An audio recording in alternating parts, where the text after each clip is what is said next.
Así es, porque para analizar esta situación hemos incorporado un columnista económico de lujo. Roberto Labaña, ¿cómo le va? Buenas tardes. ¿Qué dice? ¿Cómo anda? Noches. Gracias por visitarnos. No, gracias a ustedes por la invitación. Muy amable. Vamos a apelar a su faceta de economista, antes que nada. Esto que acabamos de describir, que ver, ¿es lo peor que está viniendo o todavía lo peor no pasó?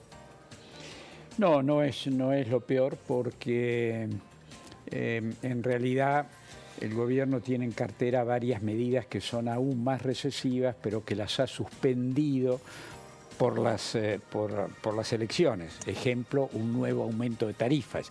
De manera tal que si eso se cumple en algún momento, lejos de aliviar la situación, la va a ser más difícil.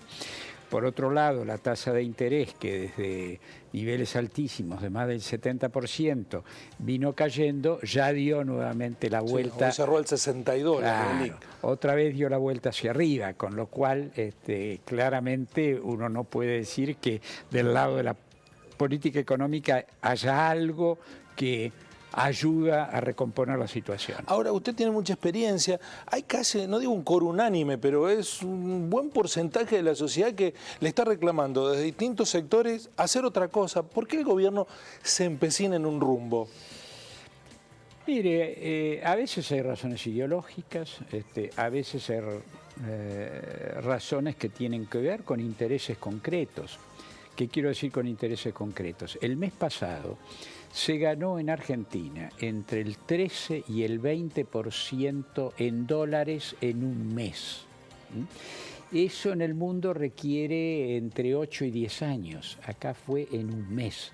Como usted se imagina, ahí hay intereses muy poderosos, en general de capitales que son muy volátiles, que están encantados con esta situación y que no querrían ver la desaparición de la tasa. El Fondo Monetario ha hecho un pronóstico de la evolución de la LELIQ, estos bonos que circulan del Banco Central en los próximos 2 años y se multiplican por 3. Obviamente esto no va a ocurrir. Porque antes va a pasar algo. Por eso la sociedad en algún punto dice, bueno, hasta acá. Pero el pronóstico es ese, y no les mueven el perímetro, no se asustan, esto es así, se va a triplicar. Pero porque ese es el modelo, porque hay alguien que no está contando toda la verdad. Y bueno, en parte ese es el modelo, como digo, por razones ideológicas, en parte por razones de intereses específicos y por una sociedad que es extremadamente paciente.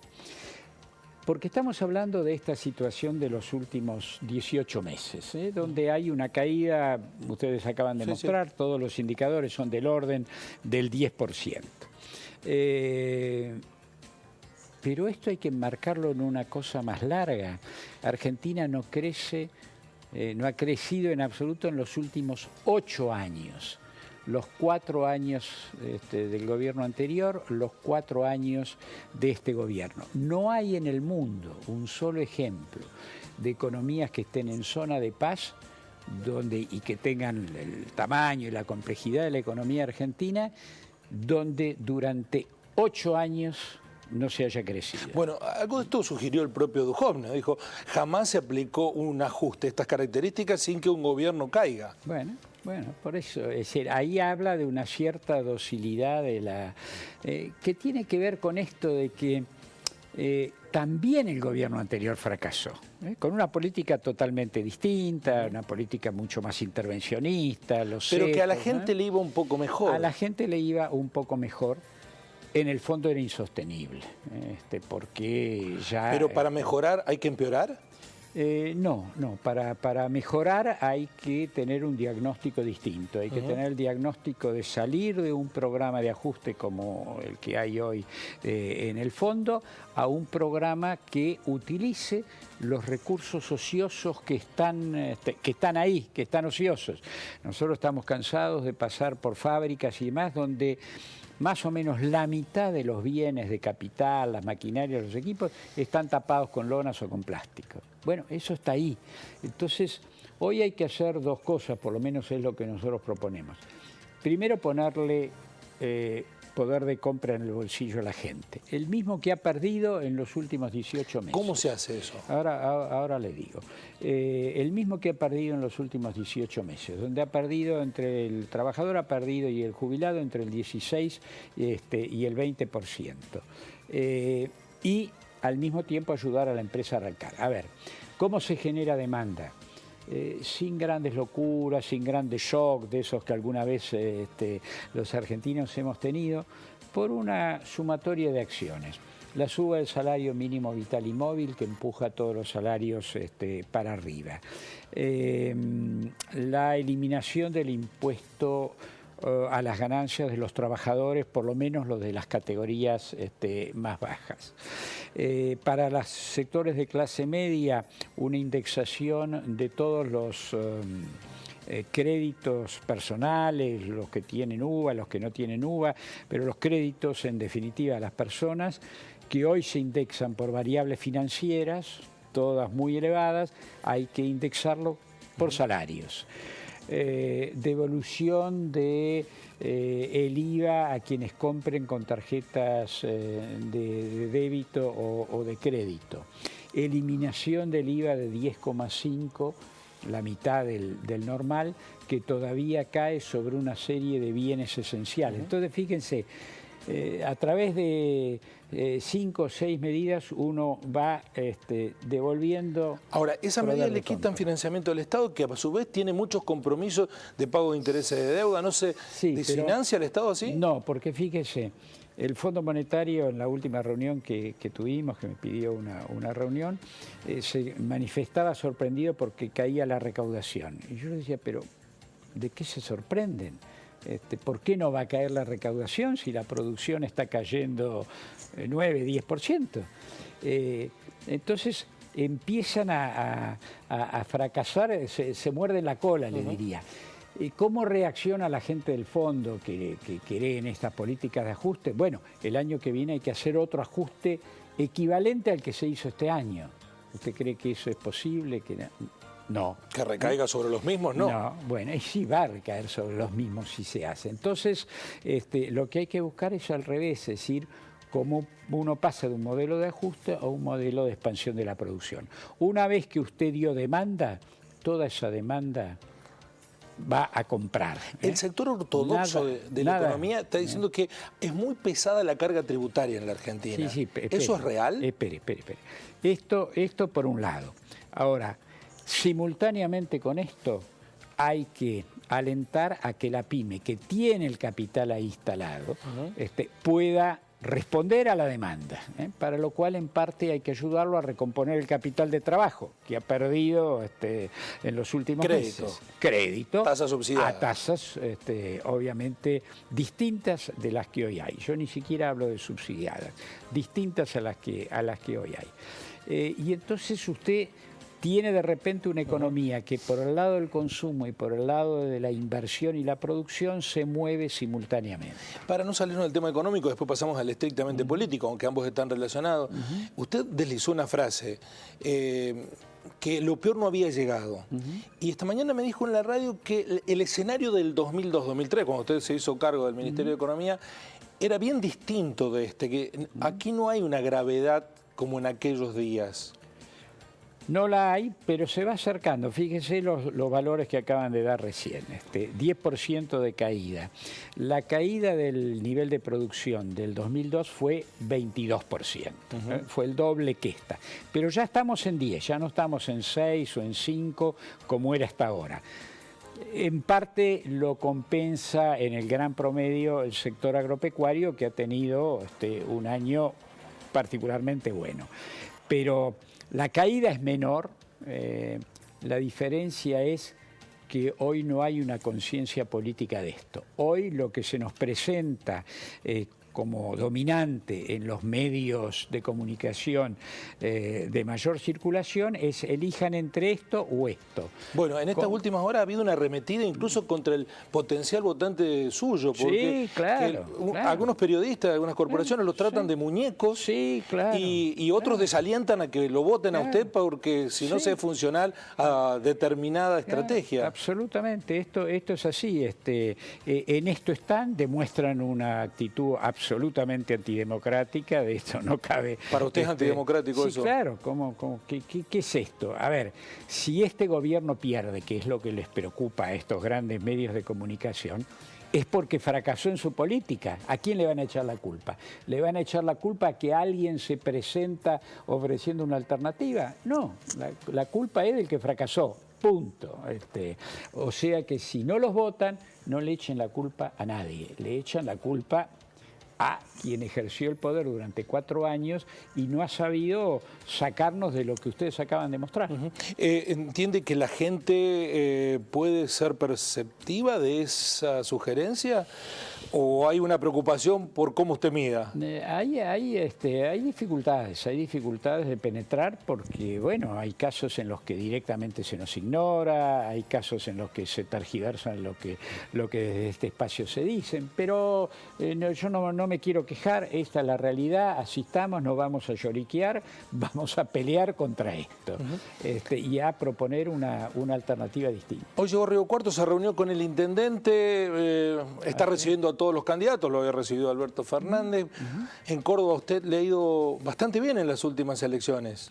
Así es, en el 2007 contra Cristina candidata nosotros ganamos en Córdoba, así que yo tengo un corazoncito especial para Córdoba. Y sí, hoy estuve tanto con el intendente como con sectores empresarios para palpar de primera mano cuál es la situación. ¿A usted le parece bien la distancia que toma el esquerretismo con la boleta corta de todas las expresiones políticas? Uno siempre prefiere otra cosa, pero está ahí, es la realidad. Córdoba es una provincia muy grande, el gobernador ha sido reelecto muy ampliamente, él sabrá. Le pregunto sobre las certezas del escrutinio. Hace algunas horas nada más la Cámara Electoral le ha exigido a Smartmatic que entregue los software a los partidos que se presentaron teniendo dudas respecto de cómo va a ser esa transmisión de datos. ¿Hay dudas?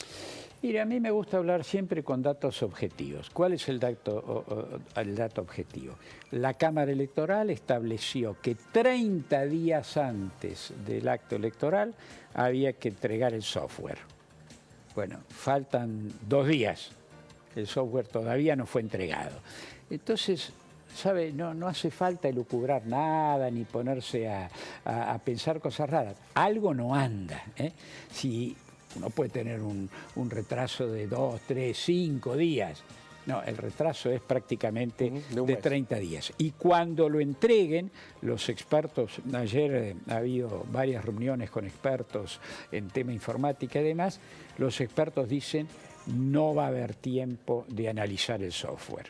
Se podrá darle una mirada, pero no va a haber tiempo de analizar. El Frente de Todos ha pedido que se desplace Smartmatic de la transmisión de datos. ¿Ustedes creen lo mismo? Bueno, lo que pasa es que eso equivale prácticamente a anular la elección, me parece. Es decir, que no sé cuál va a ser el sistema. Cuando uno está a 24 o a 48 horas del acto electoral y reemplaza el mecanismo, digo, ¿por qué lo reemplaza? ¿Con quién? ¿Y qué dudas quedan instaladas frente a este escenario? Miren, ayer este grupo de expertos, de lo que ha visto hasta ahora sin ver el programa, identificó 5 grandes huecos que hay en el proceso en los cuales puede introducirse algún mecanismo no legal en las elecciones. Pero eso está ligado con la transmisión de la información que esté dentro de las urnas, no con la alteración del resultado, ¿o sí? No, es alteración del resultado. El final de la cadena es el resultado. Si en el medio hay 1, 2, 3, 4, 5 grandes huecos Si alguien usa esos huecos de manera ilegal, el resultado va a ser distinto. Es muy grave esto. Sí, sí, claro. Es una debilidad institucional. Mire, se parece a la elección yo empiezo a pensar que se parece a la elección del 2007, porque no siempre es igual. Por ejemplo, en 2013 y 2015 las cosas fueron bastante normales. La del 2007 tuvo niveles de irregularidad fenomenales, ¿eh? Y me temo que si no ocurre algo en las próximas horas que clarifique toda esta cuestión, lamentablemente va a haber que manifestar dudas. El presidente que venga, usted mismo, si llega esa chance, va a lidiar con dos lógicas, que es inflación y dólar. ¿Tendremos que convivir de por vida con esa lógica en la Argentina? ¿Se puede salir de esa lógica? No, a ver... para salir del tema inflación en serio, durablemente, hay que pensar en producir más. ¿Usted cree que la inflación va a bajar produciendo menos? Bueno, no. Pero el kirchnerismo lo acusaban de porque había demasiada producción, economía caliente, mucho consumo, era la causal de inflación. Sí, porque no se ocupaba de la producción. Por eso le insistía hoy en que esto es una cosa absolutamente simultánea. Consumo, producción, inversión, juntos. El gobierno anterior se equivoca y desata la inflación porque desatendió en absoluto la inversión y la producción. El gobierno actual vino y dijo, no, esto del consumo no, porque eso es cosa de populistas, ¿eh? Ahora va a ser la inversión, la lluvia de inversiones. Nunca hubo lluvia de inversiones. En todo caso fue una lluvia ni va a haber pasajera, porque son inversiones pasajeras las que llegaron. Sí, sí, las especulativas, pero estamos hablando de inversiones productivas. No hubo, ni va a haber. ¿Por qué? Porque no hay demanda. En el mundo capitalista uno invierte cuando hay un mercado y puede hacer utilidades. Si no logra esto, ¿para qué va a invertir? ¿Se vienen tiempos duros para el próximo presidente? ¿Más duros que esto, sea cual fuere el electo? Bueno, puede haber tiempos más duros. A ver, ¿qué pasa si estas dos fuerzas de la polarización dominan las cámaras y se siguen enfrentando sin el menor diálogo, sin la menor posibilidad de comprenderse? La gobernabilidad del país se torna mucho más difícil. De manera tal que sí, no se lo puede descartar. ¿Cuál es la solución a eso? Lo que venimos proponiendo desde hace 1 año y medio, un gobierno de unión nacional. Está muy dividido el país, ¿no? Para eso. 2001-2002, si hubo una ventaja, la economía fue mucho más difícil. La gran ventaja fue que hubo un respaldo político por el presidente Dualde, el presidente Alfonsín, la Iglesia Católica, el diálogo argentino, en fin, todo lo que se armó en aquel momento armó un sostén como para que después pudiéramos aplicar y hacer aprobar por el Congreso ciertas reformas económicas que eran imprescindibles. Hoy eso no se ve, pero eso es lo que va a terminar siendo falta sin ningún lugar a duda. No hay otra alternativa que aflojarse, salir de esa polaridad y abrir el diálogo. Bueno, no hay duda que Roberto Labaña sería el ministro de Economía de Roberto Labaña presidente. Pero si usted, si esta recomendación que está haciendo usted de un gobierno de unidad y hay otro presidente que lo convoca en esa unidad a que asuma la responsabilidad de ser ministro de Economía, ¿la aceptaría? No, ministro de Economía no, pero hay otras formas de ayudar. Nosotros tenemos nuestros propios equipos, tenemos los programas diseñados, no hace falta que sea a título personal. ¿No cree que segundas partes sean buenas? No necesariamente es así, pero uno tiene que apoyar todo lo que se pueda a la renovación generacional. Ya bastante con que esté yo acá. ¿Hubiera preferido no estar? Sí, claro, no estaba en mis planes para nada, fueron las circunstancias las que fueron llevando a esto y no me arrepiento en absoluto, estoy encantado de haber generado, junto con todo un grupo de gente, una alternativa. Por empezar con Juan Manuel Urtubey, que es el candidato a vicepresidente y que también mantuvo una conducta. Dijimos, ni Macri ni Cristina. Y no nos van a llevar para ninguno de los dos lados. bueno, hemos mantenido esa conducta firmemente. Es imposible que no domine la economía en un diálogo con usted, pero en las dos últimas preguntas, la primera quiero reservarla para una cuestión que se instaló en la agenda social, que es la igualdad de género, pero dentro de la igualdad de género, el reclamo de despenalización del aborto. ¿Cuál es su posición frente a esto? A ver, en primer lugar, en todos los temas que tienen que ver con valores muy profundos, como es como puede ser el de la eutanasia, que también va a ir llegando, porque está llegando en todo el mundo, yo creo que la sociedad tiene que ser consultada, y tiene que ser consultada con un compromiso de una campaña seria, tranquila, y donde aceptemos cuál sea el resultado, con una sola condición, es que nadie sea obligado a hacer aquello que no quiere hacer. Mi posición personal... Por ejemplo, ¿qué obligado a hacer qué cosa? Bueno, por ejemplo, la obligación de... A un médico bien. Por más que haya ganado la alternativa... En lo personal, ese médico no lo quiere hacer, hay que... Libertad de conciencia. Exactamente, hay que respetarlo. Mi posición estrictamente personal es pro vida, pro defensa de ambas vidas, la madre y la persona por nacer.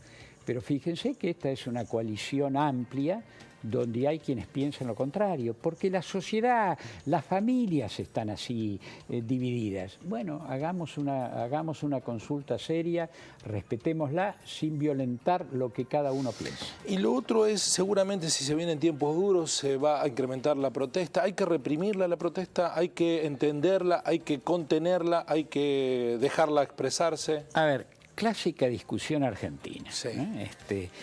De un lado, el gatillo fácil. Y del otro lado, la mano floja. Donde se protege más al victimario que a la víctima. Digo, es tan difícil decir, hay posiciones en el medio. ¿Por qué no el puño cerrado? ¿Para qué? Para que la sociedad se defienda. ¿A través de quién? De la fuerza de seguridad. Que no es ni gatillo fácil ni mano floja.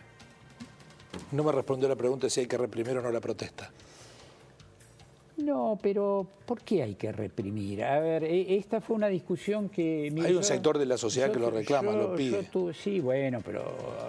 A ver, en materia de trogloditas hay un grupo de empresarios que tiene un WhatsApp entre ellos, que se han ido dando manija en los últimos tiempos, y si los deja, terminan en la esclavitud. Para que no llegaran a eso, les hice un comentario de que no sean trogloditas, estamos en el mundo moderno. Mire, no, usted sabe que usted está tocando un punto que fue uno de los pocos que yo tuve de disenso mientras estuve en el gobierno con el presidente Kirchner. Él me decía, entre las muertes y el tiempo, yo prefiero el tiempo frente a las manifestaciones. Y yo le decía, pero ¿por qué tenés que plantear las cosas en ese extremo? ¿Por qué tiene que ser muertes? El mundo utiliza mecanismos de limitar las protestas, de enmarcarlas, no se trata de evitarlas, porque esos son, de alguna manera, lugares de descompresión cuando la gente se puede expresar. Pero enmarcadas, de manera tal que no me pongan esa alternativa extrema, porque, de vuelta digo, así funciona Argentina, de un lado para el otro, sin entender que el mundo se maneja con criterios mucho más sutiles. Bueno, seguramente si le va medianamente bien va a haber un riocuartense sentado en el Parlamento representándolo, Roberto Birri. Seguramente Roberto Birri va a estar ahí, a lo mejor dos. Es posible, es posible. En el final, ¿usted dio clases de economía en la universidad? Sí. Bueno, un juego para el cierre. Profesor Labaña, tiene dos alumnos sentados, Kicillof y Duhovne. ¿Quién aprobó el examen y quién lo reprobó? Agarro los datos del INDEC, los miro, veo 8 años de estancamiento, ninguno de los dos. Gracias, muy amable por visitarnos. Gracias a usted. Hacemos la pausa y ya regresamos.